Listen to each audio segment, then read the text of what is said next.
Let me share something with you that might change the way you look at your entire life. Most people walk around with this feeling that life is happening to them. They're reacting, adjusting, trying to control things, bracing themselves for whatever comes next. But what if I told you that in truth, life is constantly reflecting what you've already accepted as true about yourself and your world? Think about this for a moment. It's not that you're waiting for something out there to change so that you can finally feel better.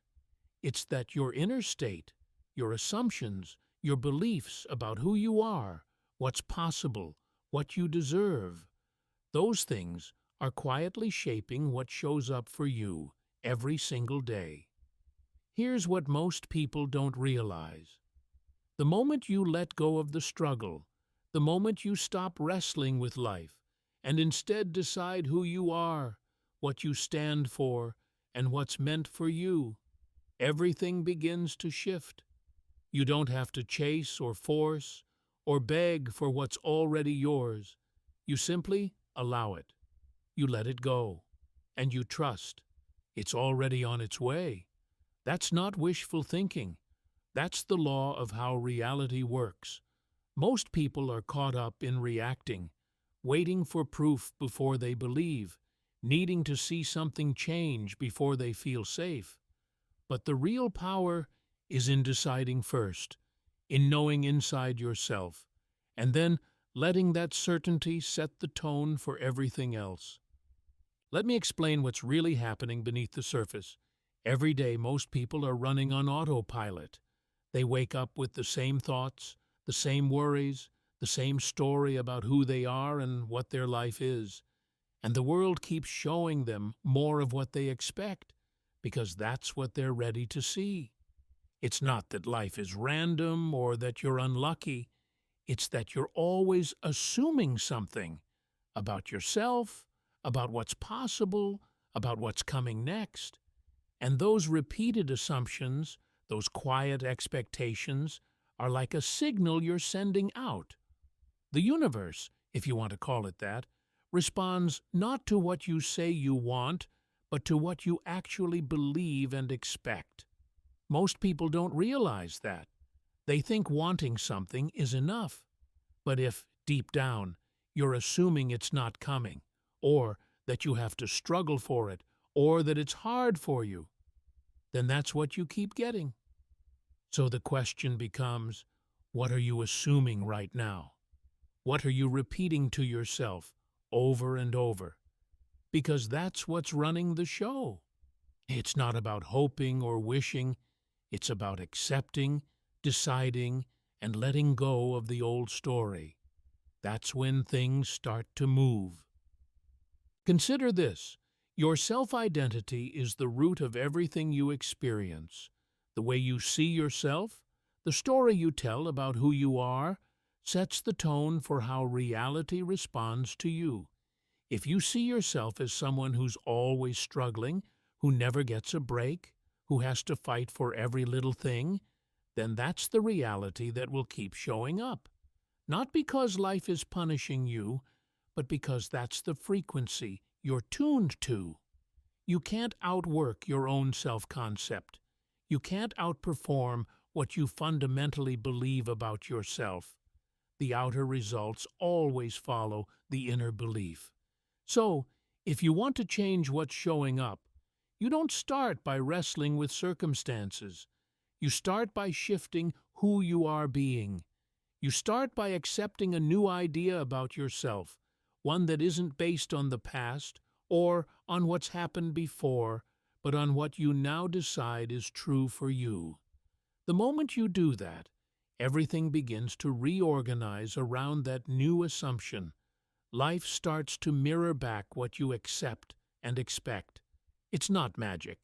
It's the natural result of aligning your identity with what you want, instead of what you fear or doubt. Most people get stuck because they're trying to change the mirror, instead of changing the reflection by shifting what they're projecting. Here's what most people don't realize about detachment. It's not about giving up or resigning yourself to whatever happens. It's about letting go of the need to control every outcome and instead trusting that what you desire is already on its way the moment you decide it's yours. Think about this. When you plant a seed in the ground, you don't dig it up every day to check if it's growing. You trust the process. You water it, you give it sunlight, and you let go. That's what detachment really is. It's not indifference. It's confidence. It's knowing that the work is already done on the inside, and now you can let life catch up. The moment you stop grasping, stop doubting, stop second-guessing yourself, you create space for what you want to show up. You don't magnetize something by needing it desperately. You allow it by knowing it's already yours. That's the secret most people miss. They're attached to the outcome because they're afraid it won't happen. But the moment you detach, when you let it go with certainty, you step into the higher self, the part of you that knows, not the ego that doubts and worries. Let me share something with you about the ego. The ego is always trying to control, always trying to predict, always worried about losing. That's where the tension comes from. That's why you feel stuck, or anxious, or frustrated when things aren't moving the way you want. The ego says, if I don't chase it, it won't come. If I don't worry, I'll be unprepared. But consider this, the higher self, the real you, is never afraid. It's never in lack. It already knows that what you desire is already on its way, because it knows that reality is not separate from you. You don't have to beg or plead or bargain with life. You simply have to accept, on the deepest level, that you are the one who sets the tone. The moment you do that, the ego loosens its grip. You begin to live from a place of peace, not panic. You stop trying to fix everything, and you start allowing things to unfold. It's not about passivity. It's about powerful, deliberate non-resistance. You choose your identity, you hold to your new assumption, and you let the outer world rearrange itself accordingly. That's real detachment. Think about the patterns you've seen in your own life. Maybe you've noticed the same kinds of situations keep appearing. Relationships, money, health, whatever it is. It feels like you're stuck in a loop, doesn't it? Here's what's really happening. You're unconsciously assuming the same things over and over. You expect a certain outcome, and so you get it. Not because you deserve it or because you're cursed, but because that's what you're tuned to. Imagine a radio. You can only hear the station you're tuned to, no matter how many other stations are out there. Your self-identity is the dial. When you change your assumption, when you decide, this is who I am now, this is what my life is about, you turn the dial. The old pattern can't keep playing. People don't realize how much authority they have over their own experience. They think they're at the mercy of circumstances, but it's the other way around. Circumstances are at the mercy of your deepest assumptions. The moment you see that, you stop fighting the outside world and start working with the inside world. That's where all your power is. Let me explain the difference between seeking and having. Most people spend their lives seeking love, seeking approval, seeking abundance. But the energy of seeking is rooted in not having. It's saying, I don't have it yet, so I need to go out and find it. But here's what most people don't realize. Reality doesn't bring you what you're seeking. It brings you more of the state you're in. If you're always seeking, you get more seeking. The moment you shift from I need to I am, everything changes. When you decide, I am someone who has love in my life, or I am someone who always finds a way, or I am abundant by nature, You move from waiting to having. The outer world starts to reflect that new assumption. You're not pretending. You're not forcing. You're simply accepting as true what you want to be true. That's how you direct life instead of reacting to it. You don't have to wait for proof. You don't have to wait for circumstances to change before you allow yourself to feel different. The moment you accept your new identity, the world begins to mirror it back to you. That's the power of deliberate living. Consider how easy it is to fall back into old patterns of doubt. You set an intention, you decide who you want to be, but then the old voice pops up. What if it doesn't work? What if nothing changes? That's the ego, trying to keep you safe by holding on to the familiar. But the higher self operates from knowing, not from doubt. Doubt is a habit, not a truth. The moment you notice you're slipping back into doubt, you don't fight it or argue with it. You just return to your chosen assumption.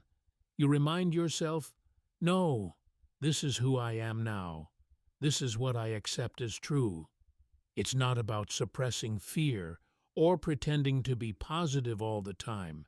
It's about choosing, again and again, to stand in your new self-identity.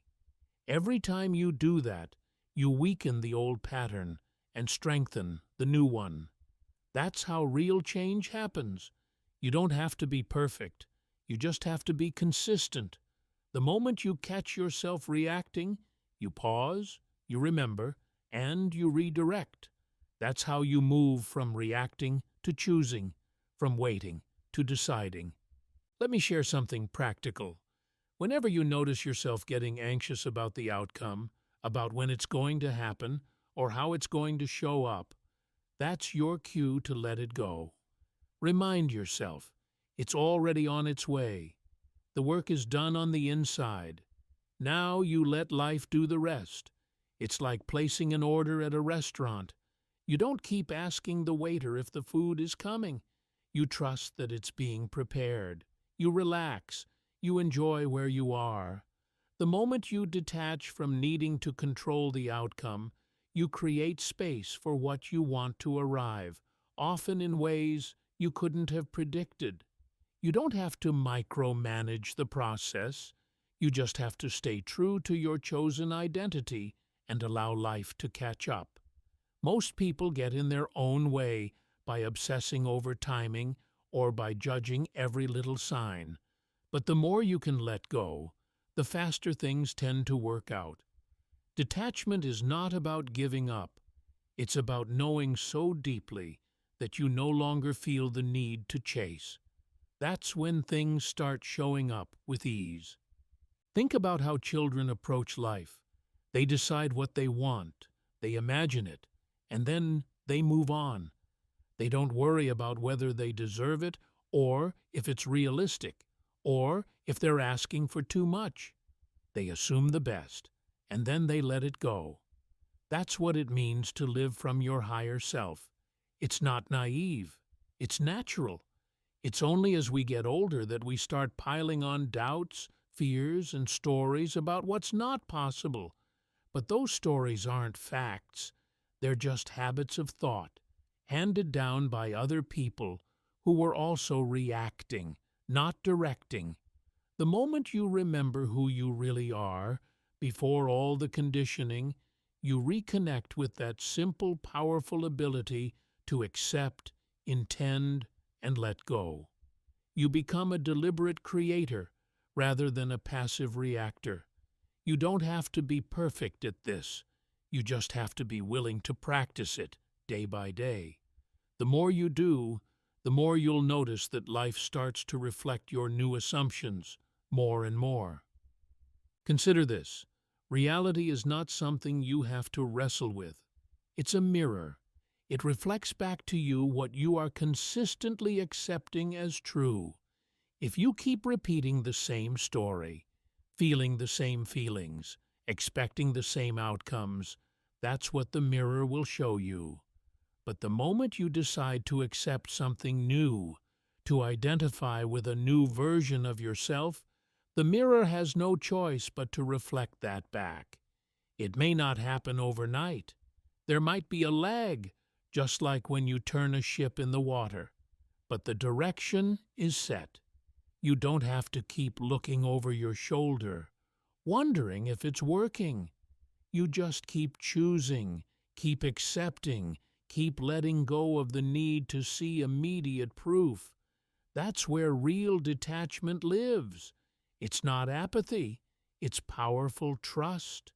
The more you practice this, the more natural it becomes. You start to notice that the old patterns don't have the same grip on you. You feel lighter, clearer, more certain. Let me explain something important. You don't have to earn what you desire. You don't have to prove yourself, or jump through hoops, or wait for permission. The moment you decide, truly decide, that something is yours, and you accept it on the inside, you set the process in motion. Life responds to what you assume, not what you hope. Every time you return to the old pattern, doubting, worrying, questioning, you delay the result. But when you say, I know it's already on its way, I don't need to chase, I don't need to push, I simply allow, you open the door. The ego wants to keep you busy, always searching, always waiting. But the higher self just knows. That's the difference between reacting and directing. You let it go, not because you don't care, but because you know it's already yours. That's the mindset that changes everything. Test this for yourself. Make a decision, hold to it, let it go, and watch how life begins to mirror that back to you. Stay consistent in your assumption, no matter what appears.